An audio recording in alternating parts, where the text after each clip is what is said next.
Today on Steelers Talk, I'm going to be reacting to the ESPN NFL Draft Team's 3-round Steelers mock draft that they just released here this week. And let me tell you guys, I think they cooked with this one. There's been multiple ESPN mock drafts that have come out here during the draft season that I think, frankly, have been pretty terrible. But in my opinion, guys, this is one of the better 3-round Steelers mocks I've seen throughout the draft process, of course, including my own. But before we get into the content today, guys, ESPN Plus is $12.99, okay? Like, it's quite a bit per month to get their premium content there. And if you pay that $12.99 every single month, you're paying about $156 a year for that premium content. But today, here on Steelers Talk, we're giving you the same stuff 100% free. So if you guys want free premium Steelers content every single day, you guys don't have to pay a single dime for. You guys can click that subscribe button right now. Turn on those notifications. There's a reason why we are the largest individually run Steelers news program anywhere here on YouTube. And it's because we provide you guys that extensive premium Steelers content 100% free every single day. So if you haven't already, join our family and click that subscribe button. All right, so now with the first pick here, this one comes from Mel Kiper Jr., and he has the Steelers taking Vega Ioane, the guard from Penn State, with their first-round selection at pick number 21. This is what Mel has to say about this pick. Let's assume Aaron Rodgers is coming back to town and wait on the quarterbacks. Instead, here is the Steelers' Isaac Seumalo's replacement.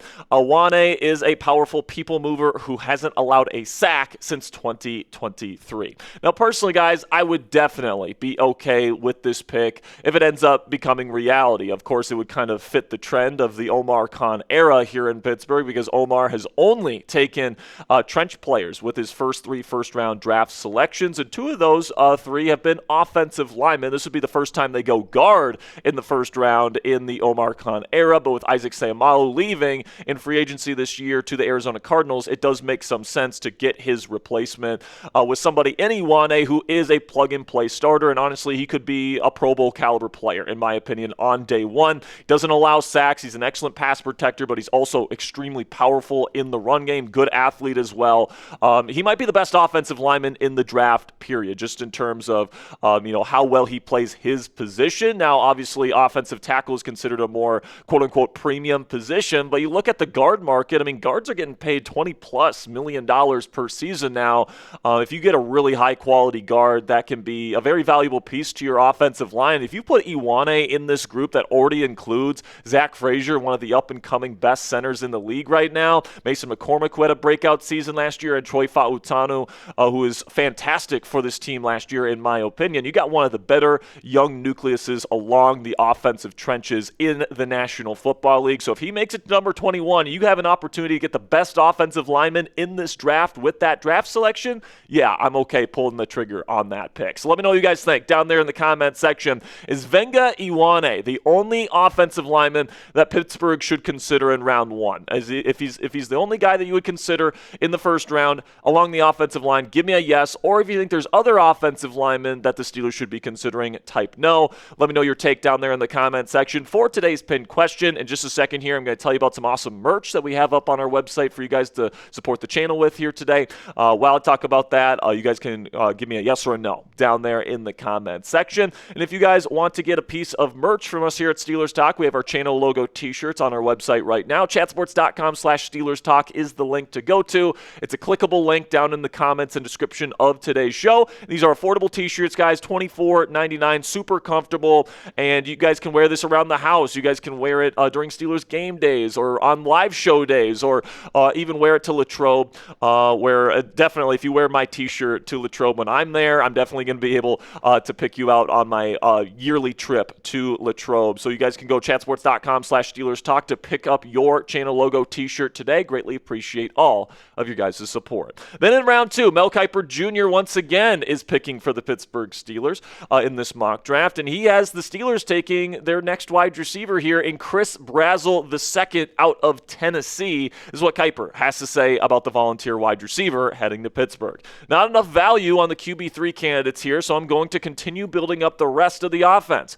Brazzell is 6'4" with 4.37 speed and really good hands. DK Metcalf, Michael Pittman Jr., and Brazzell could be a dangerous pass-catching trio. Now, personally, guys, I would be very excited if we take Brazzell in round 2. Now, you can make an argument that maybe he's not the exact type of wide receiver that the Steelers should be looking for. I think that there's an argument to be made that they should be looking for maybe a smaller, shiftier wide receiver, but Brazzell moves really well for a guy of his size, and he's got that 6'5" frame. Now, he's a little bit skinny, and I don't think the play strength is all that well, and that affects, sometimes the rack ability.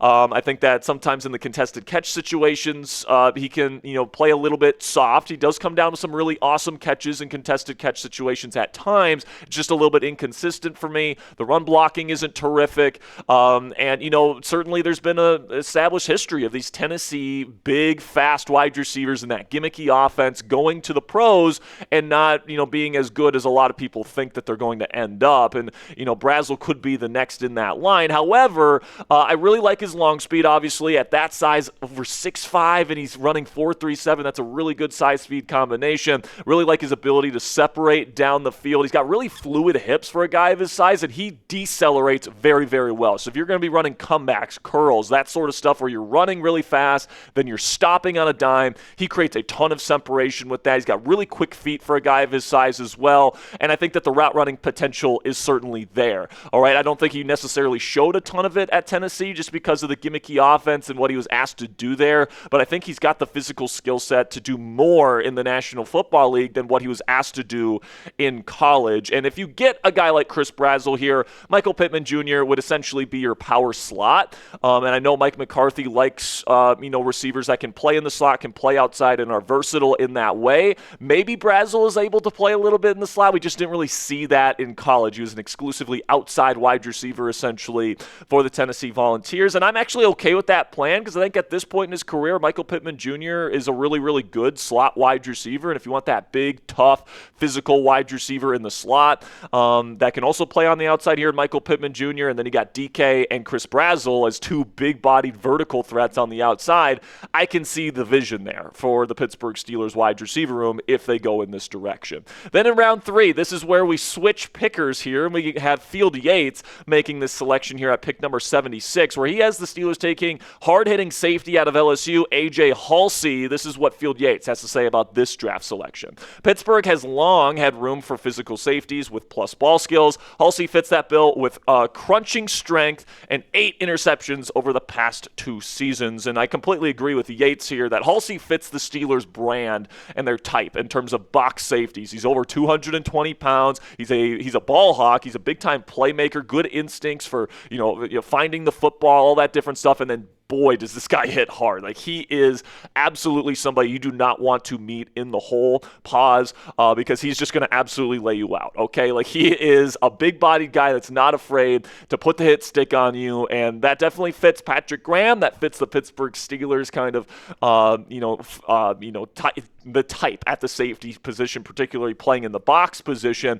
But Deshaun Elliott is the current box safety, and he's really, really good at that job. He's one of the best tackling safeties in the National Football League, big-time playmaker with some versatility, good blitzer. And I don't know if you want to take him out of that role, because if you bring in Haulcy, and let's say, for example, in 2027, after Jaquan Brisker, maybe leaves in free agency, he's only on a 1-year deal, you'd have Deshaun Elliott playing free safety, and then you would have Haulcy playing more of a box safety role in that case. And I don't know if that's necessarily what I would prefer. I think I might rather bring in somebody with a free safety skill set, but Haulcy's a ball hawk. He's got good instincts. He hits really hard. He's a very fun player to watch. So I can't necessarily say I would hate the pick if the Steelers end up going in this direction. Then in round 3 here at pick number 85, Mel Kiper Jr. is back up on the docket here for the Pittsburgh Steelers. He has them taking quarterback out of Penn State, Drew Allar. This is what Kiper has to say about this pick. Okay, the QB board is finally lining up for the Steelers. Allar's coming off that ankle injury, but he has upside, and he has the size we've seen under center in Pittsburgh at 6'5" and 228 pounds. His frame reminds of Ben Roethlisberger. If Aaron Rodgers is back, Allar can learn from a legend.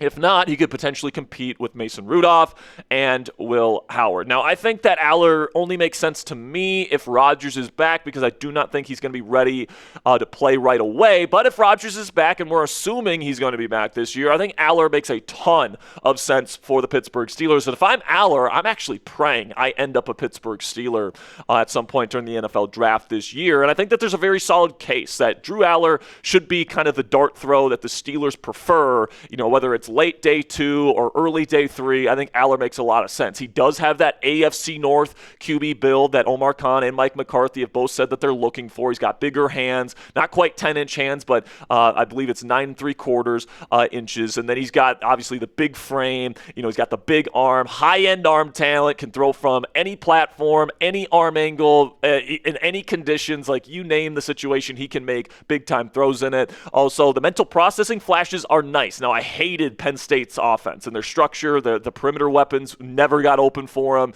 and he was really in a tough situation there with the Nittany Lions. It honestly reminded me a little bit of Justin Herbert when he was playing at Oregon. Like, just the incompetency of the coaching staff was very much on display there at Penn State, but like, he would get through full field progression reads pretty nicely. And now the footwork didn't necessarily line up with the mental processing, but I think there's a lot to work with there. Also, there's a veteran QB1 in place, and there's a QB developer at head coach and Mike McCarthy, who is known for developing quarterback fundamentals. So if you bring in Allar here, you give him a year to really develop and just sit and learn and kind of just sit and watch Aaron Rodgers do it for a year, a legend of the game do it. Like, there's a chance that he could, legitimately compete with Will Howard to be, maybe the 2027 quarterback option for the Pittsburgh Steelers. And if Drew Allar hits, and, maybe it's a big if here, but yeah, you would only be spending, a mid-round draft pick on him. Allar reminds me a bit of young Joe Flacco, where he's not going to be like the most athletic guy in the world. I think he's got some good playmaking instincts, though. He's got a beautiful deep ball with great touch, really great arm strength, just like Flacco had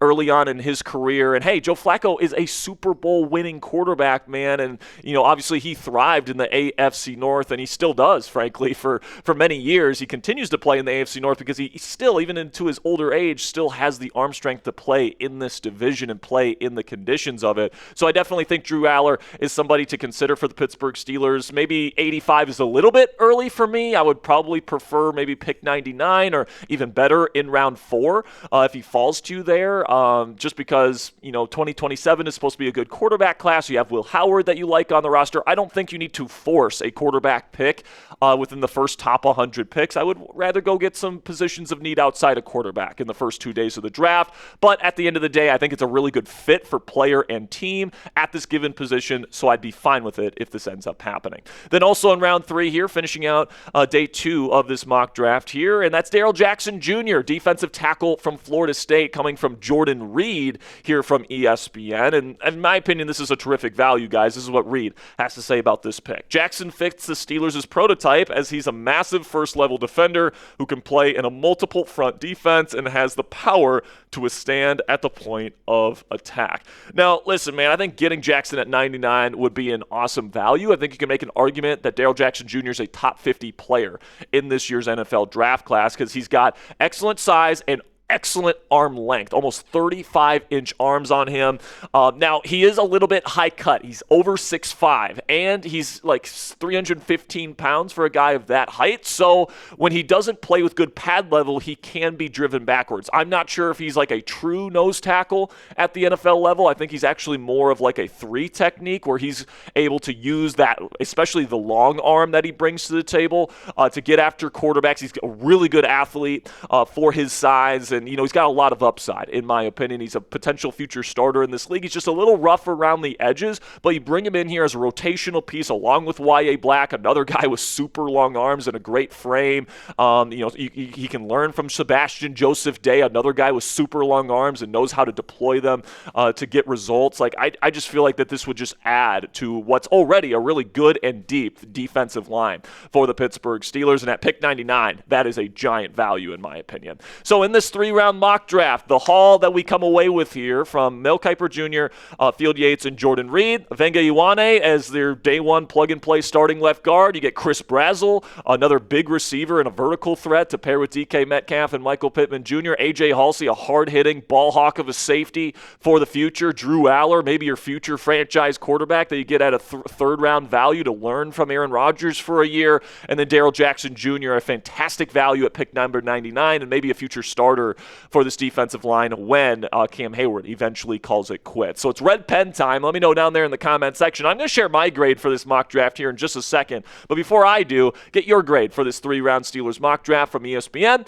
down there in the comment section. Give me an A, B, C, D, or F to let me know what you guys think about this mock. For me, it's an A grade. Like, this is one of the best, mock drafts for the Pittsburgh Steelers that I've seen outside of my own, throughout this entire draft cycle. You're getting, a quarterback that you can, bring in to help develop from Rodgers and then also compete with Howard to be the future of this franchise. You're bringing in, one of the best, if not the best offensive lineman in the class in round one. You're bringing in a receiver that can help you right away. You're bringing in a safety that could start for you down the line, and you're getting another really great piece to add to your already good defensive line. So for me, this is an A grade for me. Excellent value, addressing positions of need with players that fit what the Steelers are all about. In terms of Steelers mock drafts, this is about as good as it gets, especially from the House of Mouse at ESPN. All right, so now today, just so you guys know, we will be going live here on the channel, 6 p.m. Eastern time, our normal live day, or live time, I should say, on a non-normal live day. So make sure you join Ponzi and I. Ponzi's back today, so we'll welcome him back today, 6 p.m. Eastern time, talking some Steelers draft stuff. Of course, today is the first day of the offseason program for the Pittsburgh Steelers as phase one of the offseason program begins and the Mike McCarthy era officially commences here in the Steel City. So if you guys want to join us for our live show, again, at 6 p.m. Eastern time, and don't forget to click that subscribe button if you haven't already to never miss any of our videos, never miss any of our live shows, and never miss any of our free premium Steelers content that we provide for you guys every single day right here on Steelers Talk.